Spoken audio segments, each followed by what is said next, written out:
Warahmatullahi wabarakatuh. Selamat malam, Bapak, Ibu. Kami dari mahasiswa Poltekkes Surakarta, jurusan akupuntur akan memberikan penyuluhan terkait demam tifoid. Sebelumnya, perkenalkan saya di sini sebagai MC Aswalina Fajri dan rekan saya Esa Kusuma Wardani dan dua rekan saya Diana Salih dan saya Diana Salihah dan saya Nurul Syafina. Baik, di sini kami akan yang pertama demam tifoid. Untuk definisi tifoid itu akan dijelaskan oleh Diana. Definisi tifoid sendiri yaitu peradangan akut oleh bakteri Salmonella typhi yang tidak nyaman, hilangnya selera makan, konstipasi maupun diare, batuk tidak produktif, letih lesu dan kemerahan dengan nadi di bawah normal. Tifoid merupakan penyakit yang mengancam kesehatan masyarakat yang dapat disebabkan juga oleh kurangnya air bersih dan sanitasi buruk yang perlu perhatian khusus baik bagi maupun pemerintahan. Masalah ini apabila terus diabaikan akan mempengaruhi status kesehatan masyarakat secara umum. Komplikasi sampai pada kematian dapat terjadi. Menurut Widodo tahun 2014 sekitar 358 per 1.000 angka kejadian kasus demam tifoid di daerah pedesaan Indonesia per tahun. angka kejadian Lalu angka kejadian kasus demam tifoid di daerah perkotaan Indonesia per 760 per 100.000 penduduk. Next. Untuk etiologi penyakitnya, makan dan minuman sisanya. Yang pertama yaitu karena makan dan minum. Seseorang yang sering menderita penyakit tifoid menandakan bahwa dia mengonsumsi makanan atau minuman yang terkontaminasi. Selanjutnya etiologi penyakit kedua ada bakteri Salmonella typhi.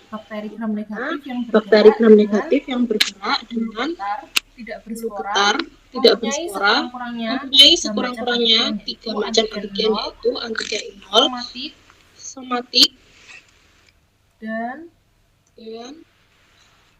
yang terdiri dari zat kompleks, lipopolisakarida, antigen H atau flagella, dan antigen V1, di antaranya yaitu hialin, protein membran, demam tinggi berkepanjangan, kelelahan, mual, sakit kepala, sakit perut, sembelit atau diare.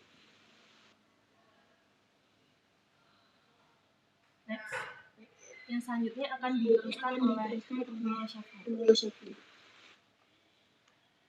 Selanjutnya, upaya pencegahan penyakit. 1. Mencuci tangan dengan sabun dan air mengalir. Mencuci tangan dengan 7 langkah. 2. Mengonsumsi air yang dimasak. 3. Menghindari minuman dengan menggunakan es balok dari air yang tidak masak. 4. Hindari susu dan produk bahan susu mentah. Minumlah hanya susu yang pasteurisasi atau direbus. 5. Mencuci bahan makanan dengan benar, memasak makanan hingga matang. Makanan. 6. Imunisasi tifoid. Upaya pencegahan penyakit. Berikut upaya pencegahan secara medis. Pemberian vaksin diberikan pada anak-anak usia 6 bulan dan pada orang dewasa hingga 45 tahun atau 65 tahun, tergantung pada vaksinnya. 2 vaksin tambahan telah digunakan selama bertahun-tahun pada anak-anak yang lebih besar dan orang dewasa yang berisiko terkena tifoid.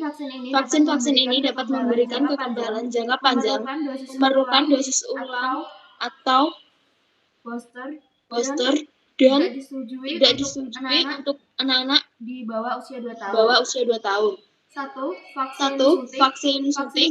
Vaksin berbahan dasar antigen murni orang berusia 2 tahun ke atas. 2. Vaksin oral hidup yang dilemahkan dalam formulasi kapsul untuk orang berusia di atas 6 tahun. Dua vaksin telah diprakualifikasi oleh WHO sejak tahun 2017 dan diperkenalkan ke dalam program imunisasi anak-anak di negara-negara endemik tifus. Next. Manajemen penyakit di rumah. Jika gejalanya sudah hilang, orang mungkin masih membawa bakteri virus yang berarti mereka dapat menyebarkannya ke orang lain melalui kotorannya. Oleh karena itu penting bagi orang yang sedang dirawat di rumah karena demam tifoid melakukan satu cuci tangan dengan sabun dan air menggunakan kamar mandi. Setelah menggunakan kamar mandi, hindari menyiapkan atau menyajikan makanan untuk orang lain. Hal ini bertujuan untuk mencegah penularan infeksi ke orang lain. 3. Periksakan ke dokter untuk memastikan tidak ada bakteri salmonella tipi yang tersisa di tubuh. 4. Minum antibiotik yang diresepkan selama diresepkan dokter. Next. Diet pada kasus tifoid. Asupan nutrisi dan cairan juga diperlukan untuk pasien demam tifoid disarankan untuk mengonsumsi diet lunak rendah serat maksimal 8 gram per hari. Contohnya sebagai berikut. 1.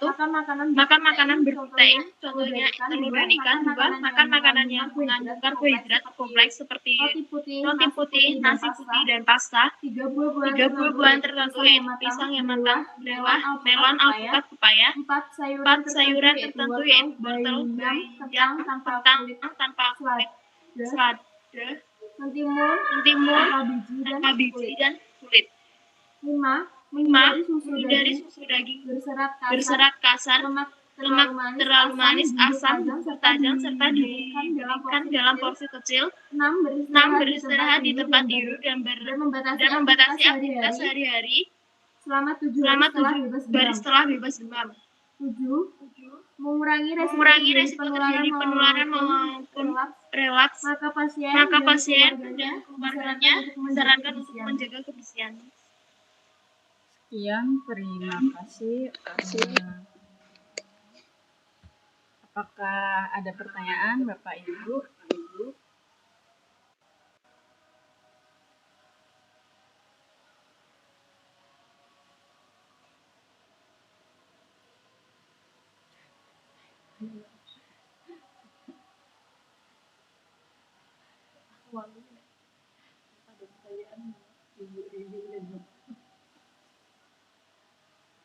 Untuk Bapak Ibu, apakah ada yang mau bertanya terkait penjelasan demam tifoid tadi?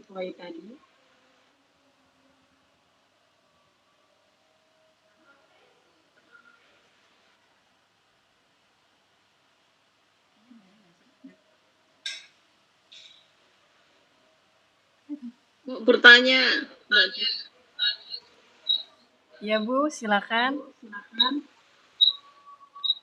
apa bedanya tifus tifoid dengan tifus yang dulu pernah kamu derita itu?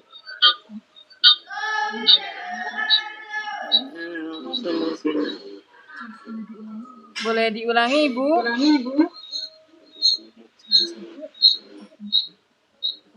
Apa bedanya tifus tifoid ini dengan tifus yang biasa diderita orang-orang saat ini? Karena makan pedas terus kena tifus.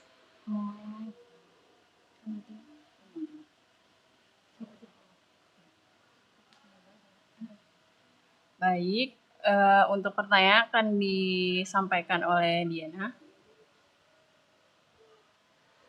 Untuk perbedaan demam tifoid sama demam tifus itu sama, karena di masyarakat yang lebih tenang karena demam tifoid itu ibaratnya bahasa medis. Terus untuk tifus sendiri itu dari bahasa masyarakat. Kalau tifus sendiri juga sama dikarenakan bakteri Salmonella typhosa itu. Jadi tidak ada perbedaan antara demam tifoid dan demam tifus. Berarti kalau setelah sesuatu terus kita apa itu sakit tifus itu berarti makanan itu mengandung salmonella ya? Tercemar bakteri salmonella. Oh, iya, karena tercemar bakteri salmonella karena ya itu tadi, karena higien dari makanannya. Karena iya ada bakteri salmonella itu, soalnya kurang higien gitu. Izin menjawab Ibu. Enggak dengar, Pak. Sudah terdengar Bu.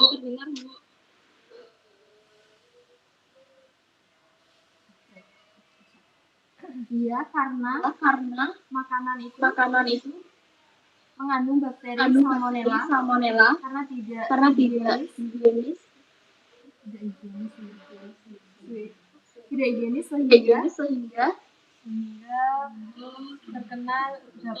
dapat terkena demam tifoid itu. Jadi pasti ada bakterinya. Iya, aku Mbak Arianto. Saya mau tanya apa nih?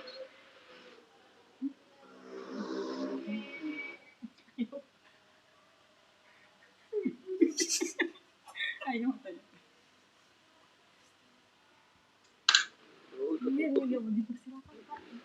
Mungkin dari bapaknya ada yang ditanyakan. Boleh orang Pak? terkena tipes, kemudian supaya tidak mudah kambuh lagi, biar jadi kebal itu gimana ya caranya?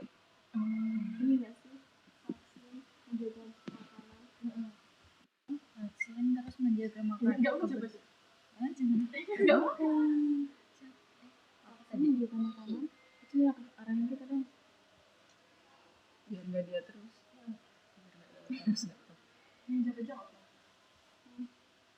Ya, itu mau. Baik, menjawab pertanyaan Bapak, jadi agar tidak sering terkena tifoid itu, yang pertama seperti yang telah dijelaskan tadi, menggunakan vaksin. Berikutnya, menjaga kebersihan diri sendiri dan lingkungan sekitar, terutama seperti air dan makanan yang dikonsumsi. Kok nggak dengar suaranya ya?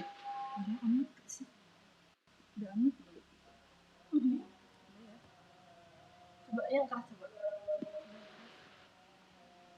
Coba. Tes gitu. Tes. Ada nggak? Coba, udah kedengaran belum Bu? Sudah terdengar belum ya Bu? Belum terdengar. Berarti sama aja yang mau. Yang on mic sama aja coba. Yang on mic. Kayaknya mic-nya Mami yang bermasalah. Tapi kedengarannya tadi pas MC Agak dideketin. Suaramu kecil juga.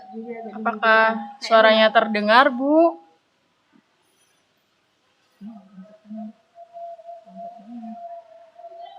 Baru pakai aja.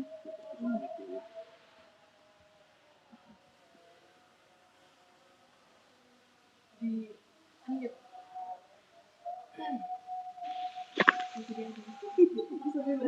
Izin menjawab pertanyaan Bapak.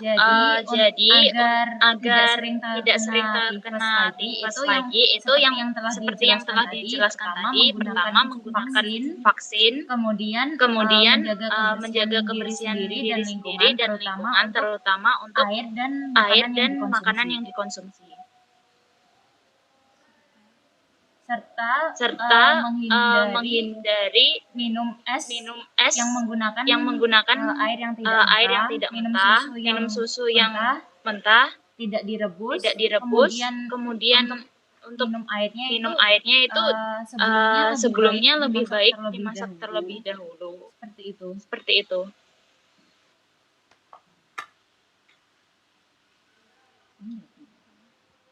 Kalau air mineral kan ya Mbak ya, bisa langsung dikonsumsi ya?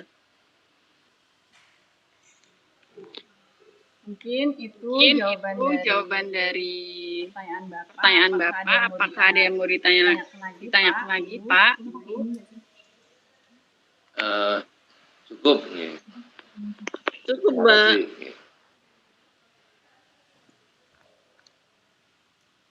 cukup atau ada tambahan?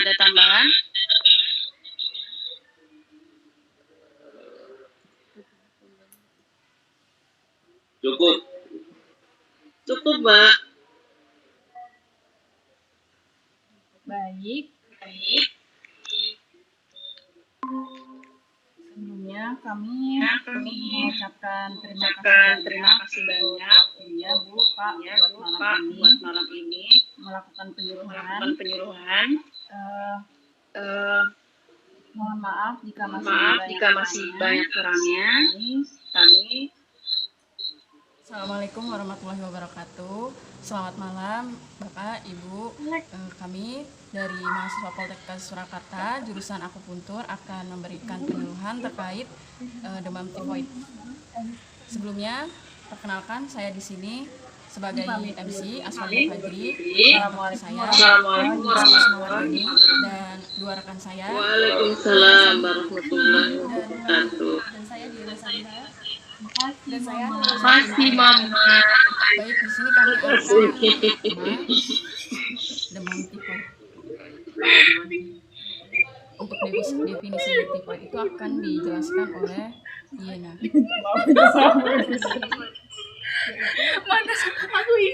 Peradaban akut adalah bakteri Salmonella typhi yang terjadi di usus.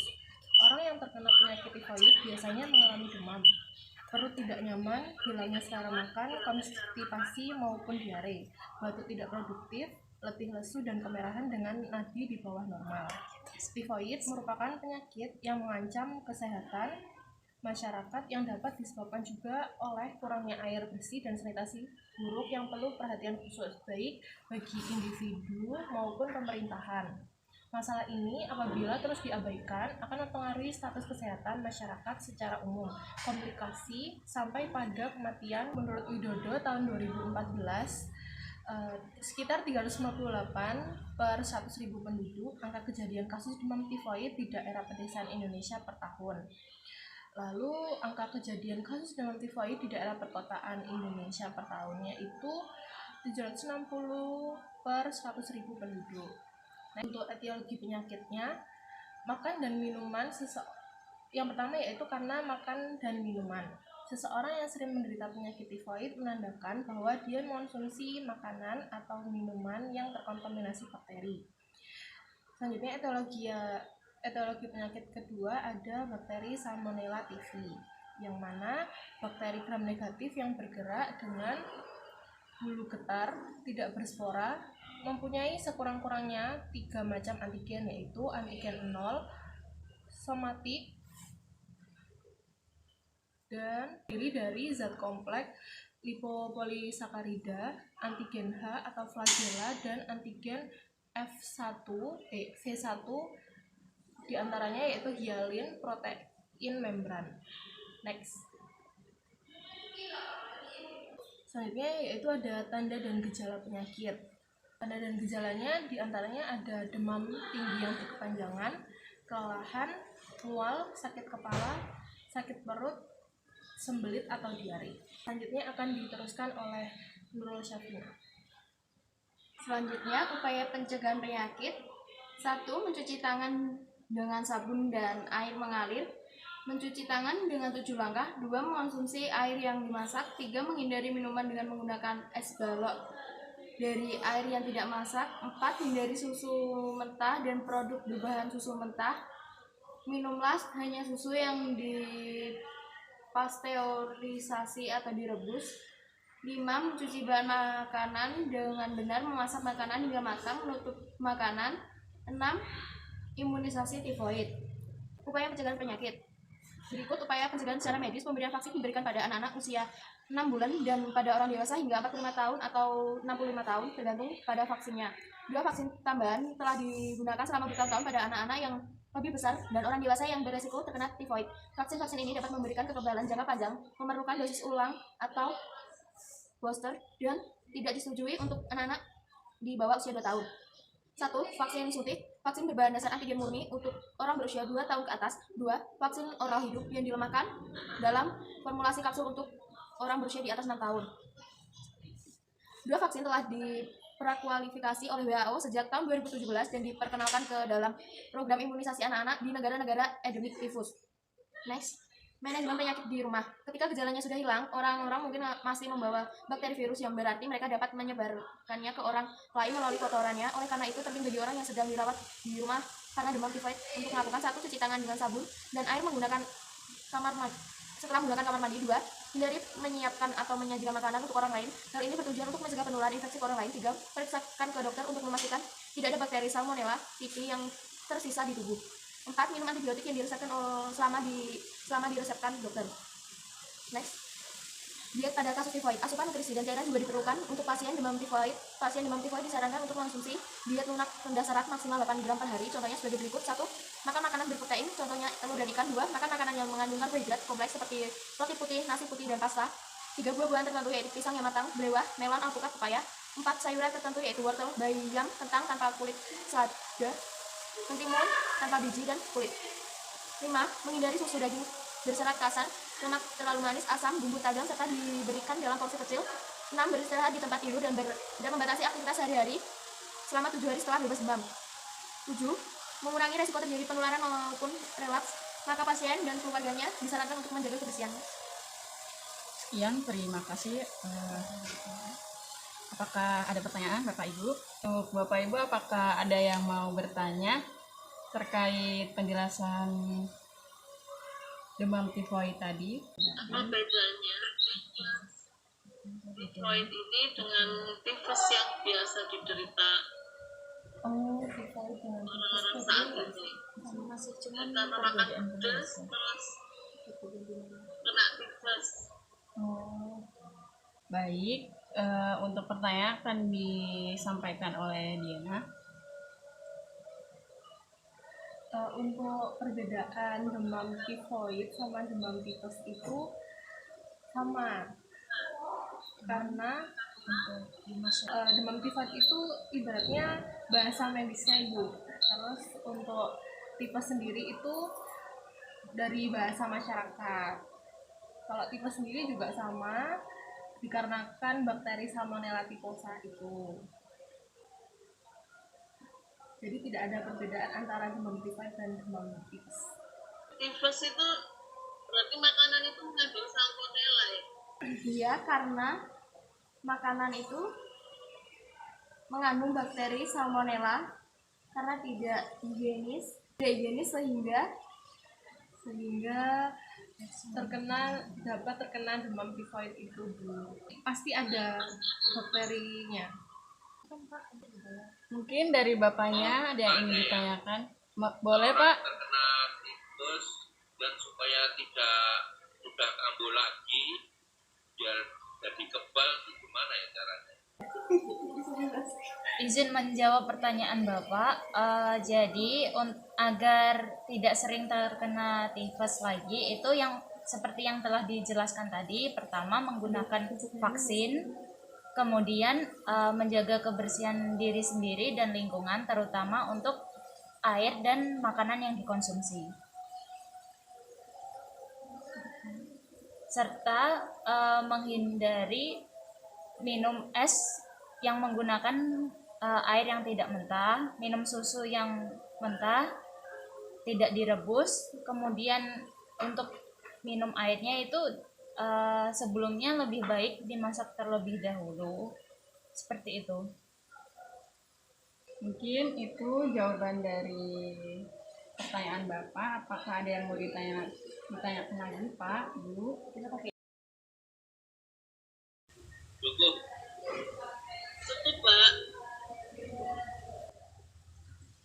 Baik.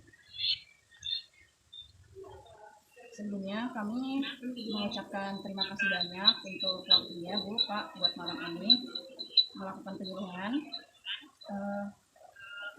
Mohon maaf jika masih banyak kurangnya. Kami warahmatullahi wabarakatuh. Makasih Mama.